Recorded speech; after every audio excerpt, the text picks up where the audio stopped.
સિદ્ધપુર પોલીસને મળી મોટી સફળતા। સિદ્ધપુર પોલીસે ગુનેગારો સામે લાલ આંખ કરી। પાટણ જિલ્લા સહિત રાજ્યના વિવિધ હાઈવે માર્ગો તેમજ રાજસ્થાન અને મહારાષ્ટ્રના હાઈવે માર્ગો પર ઇકો ગાડીમાં મુસાફરોને બેસાડી લૂંટ ચલાવતી સુરતની રીઢા ગુનેગારોની ટોળકીના 3 ઈસમોને સિદ્ધપુર પોલીસે સુરતથી ઝડપી લઈ તેઓની પાસેથી રોકડ રકમ તેમજ ઇકો ગાડી મળી કુલ 2 લાખ જેટલા મુદ્દા માલ કબજે કર્યો છે, જ્યારે એક ફરાર આરોપીને ઝડપી પાડવાના ચક્રો ગતિમાન કર્યા છે।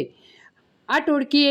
ગુજરાત સહિત પાડોશી રાજ્યોની મળી 33 જેટલા ગુનાઓને અંજામ આપ્યો હોવાની કબૂલાત કરી છે, જ્યારે સિદ્ધપુરના 3 અને પાટણ જિલ્લાનો એક મળી 4 ગુનાઓનો ભેદ ઉકેલવામાં સિદ્ધપુર પોલીસને સફળતા મળી છે।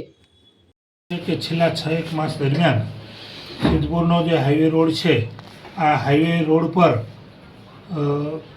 કેટલાક ઈસમો ઇકો ગાડીમાં પેસેન્જરને બેસાડી અને પેસેન્જરની નજર ચૂકવી પેસેન્જરને વાતોમાં ઉલઝાવી અને ચોરી કરવાના બનાવો બનવા પાવેલ અને આ ગુનાની ગંભીરતા લઈ અને બોર્ડર રેન્જના આઈજીપી ચિરાગ કોરડિયા સાહેબ, પાટણ જિલ્લાના પોલીસ અધિક્ષક શ્રીએ સિદ્ધપુર પોલીસ સ્ટેશનના પોલીસ ઇન્સ્પેક્ટર શ્રીને આ ગુનાની તપાસ કરવા માટે સૂચના કરેલ, જે અનુસંધાને સિદ્ધપુરના પોલીસ ઇન્સ્પેક્ટર શ્રી જે.બી. આચાર્ય અને સર્વેલન્સ સ્ક્વોડના પીએસઆઈ શ્રી જે.આર. શુક્લા એ આ બાબતે તપાસ તજવીજ હાથ ધરેલ, જેમાં તેમણે સૌપ્રથમ હ્યુમન સોર્સ અને ટેકનિકલ સોર્સથી કામગીરી ચાલુ કરેલ અને ટેકનિકલ સોર્સથી એવું જાણવા મળેલ કે આપણા જે હાઈવે રોડ ઉપર જે આ લૂંટારૂ ગેંગ કે લોકોને ખિસ્સામાંથી ને નાણાં છીનવી લે છે, એમાંના કેટલાક ઈસમો જે છે એ સુરત શહેરના છે અને તેમનો ગુનાહિત ઇતિહાસ પણ છે, જેથી અત્રેથી સર્વેલન્સ સ્ક્વોડને સુરત ખાતે મોકલી અને ત્યાંથી જે 3 ઈસમો છે એને સિદ્ધપુર પોલીસ સ્ટેશન ખાતે લાવી અને ગુનાના કામે અટક કરવામાં આવેલ છે। જે અટક કરેલા આરોપીઓના નામ છે એમાં સોહેબ ઉર્ફે ફાટેલી, મેમણ, મોહમ્મદ આદિલ શેખ, મુસ્તફા મહેબૂબ શેખ, ત્રણેય રહે સુરત। અને આમાં જે ચોથા આરોપીનું નામ ખુલેલ છે એનું નામ છે શહીદ ઉર્ફે ગેટી, એ પણ સુરતનો છે। આ લોકોએ સિદ્ધપુર પોલીસ સ્ટેશન વિસ્તારમાં આવી રીતે હાઈવે રોડ ઉપર 3 ગુનાને અંજામ આપ્યો છે। 3 ગુના દાખલ થયા છે અને હાલમાં આ 3 આરોપી અટક કરેલ છે, એક આરોપી વોન્ટેડ છે અને તેમની તપાસ ચાલુ છે। આ આરોપીઓની એમો એવું છે કે કોઈ હાઈવે રોડ પસંદ કરી અને એ હાઈવે રોડ ઉપર જાય છે, પોતાનો ટાર્ગેટ નક્કી કરતાં પહેલાં તેઓ જે એક ડ્રાઈવર તરીકે બેસે છે અને બીજી કોઈ પણ એક સીટ ઉપર બેસી અને પેસેન્જર તરીકે પોતાનો ટાર્ગેટ પસંદ કરી અને ઇકો ગાડીમાં બેસાડી અને એને વાતોમાં ઉલઝાવી, નજર ચૂકવી અને એની બેગ અથવા તો ખિસ્સામાં રહેલા જે નાણાં છે એ 10,000થી માંડીને 50,000 રૂપિયા સુધીની રકમ હોય એ રકમની ચોરી કરતી આ ગેંગ છે। આ એક સંગઠિત અપરાધ તરીકે પણ આપણે ગણી શકીએ અને જે આરોપીઓ છે એ આરોપીઓનો ગુનાહિત ઇતિહાસ જોવામાં આવે તો શોએબ ઉર્ફે ફાટેલી વિરુદ્ધ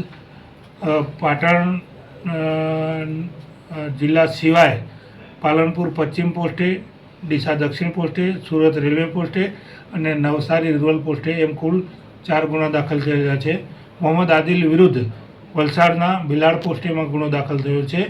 અને મુસ્તફા સન ઓફ મહેમૂદ વિરુદ્ધ અમદાવાદ ગ્રામ્યનું બગોદરા અને સુરત રેલવેમાં આ જ એમાંથી ગુના દાખલ થયેલા છે। અને આ સિવાય આ જે આરોપીઓ છે એમનું કાર્યક્ષેત્ર છે એ સમગ્ર ગુજરાત, રાજસ્થાન અને મહારાષ્ટ્રના હાઈવે રોડ છે।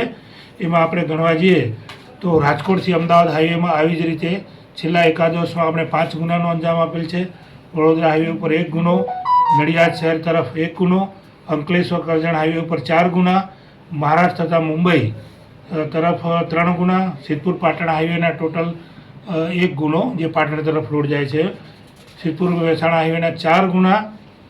સિદ્ધપુર પાલનપુર હાઈવેના 6 ગુના, પાલનપુર ડીસા હાઈવેનો 1 ગુનો, વાપી વલસાડ હાઈવેનો 1 ગુનો, હિંમતનગર હાઈવેના 2 ગુના, શિવહરી રાજસ્થાન છે તે તરફનો 1 ગુનો, ભરૂચ અંકલેશ્વર હાઈવેનો 1 ગુનો, આમ આબુ રોડ હાઈવેનો 1 ગુનો, આમ કુલ 33 ગુનાની કબૂલાત આપેલ છે અને 3 ગુના દાખલ થયેલ છે. આમાં મોટી જે ચોરી અને લૂંટ કરતી ગેંગને પકડવામાં સિદ્ધપુર પોલીસ સ્ટેશનને સફળતા મળી છે. આ ગુનામાં સૌથી મહત્ત્વની બાબત એ છે કે જ્યારે પણ કોઈ ગુનો બને ત્યારે જિલ્લા પોલીસ છે કે જિલ્લાનું જે Netram command and control centre હોય છે એ કમાન્ડ એન્ડ કંટ્રોલ સેન્ટરમાંથી સીસીટીવી ફૂટેજ વગેરેની મદદ લેવામાં આવે છે. પણ આ ગુનો છે એનો વ્યાપ સમગ્ર રાજ્યનો હોય. આપણા ગુજરાત રાજ્યનું Trinetra CCTV command and control કે જે ગાંધીનગર ખાતે આવેલ છે એ ગાંધીનગર ખાતેથી આજે ઇકો ગાડી છે એક ગાડીનો નંબર ત્યાં આપી અને એની સર્ચ કરાવતા આ તમામ હાઈવે ઉપર એની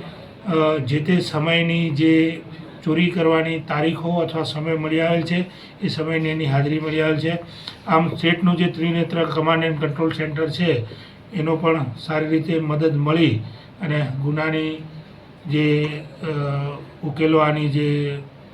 કામગીરી કરવામાં આવેલ છે તેને સારી રીતે કમાન્ડ એન્ડ કંટ્રોલે પણ મદદરૂપ થયેલ છે.